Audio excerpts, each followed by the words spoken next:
ఏ Subbalakshmi, lunch ఏంటి? దొంగ సచ్చినోడు. బ్యాంక్ సార్, మీరా? మీ బ్యాంక్ లాకర్ లో 1 year బ్యాక్ కొన్ని విలువైన వస్తువులు దాచుకున్నా, అవి ఇప్పుడు కావాలి. ఇదిగోండి రిసిప్ట్. సర్లేండి, ఇస్తా, తీసుకోండి.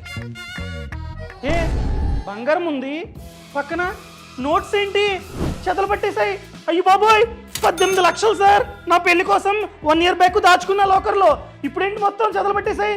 సార్ నాకు తెలుసు సార్, నా 18 లక్షలు మీరే ఇవ్వాలి please sir. Sir bank rules ప్రకారం ఒకవేళ మీరు కనుక ఆ లాకర్ లో బంగారం పెట్టున్నట్లయితే, ఏదైనా కారణం చేత ఆ బంగారం కనుక పోయినట్లయితే సంవత్సరానికి లాకర్ రెంట్ ఎంతైతే ఉంటుందో ఇంటూ 100 times మేమైతే కాంపెన్సేషన్ ఇవ్వాలి. ఫర్ ఎగ్జాంపుల్ లాకర్ రెంట్ 2000 అనుకోండి, 2 లక్షలు కాంపెన్సేషన్ ఇవ్వాల్సి వచ్చేది. కానీ అక్కడ పోయింది బంగారం కాదు, కరెన్సీ నోట్స్. ఈ విధంగా కరెన్సీ నోట్స్ లేదా ఇంపార్టెంట్ డాక్యుమెంట్స్ ఏదైనా కారణం చేత పాడైనా మేము 1 రూపాయి కూడా కాంపెన్సేషన్ ఇవ్వాల్సిన అవసరం లేదు. అవునా?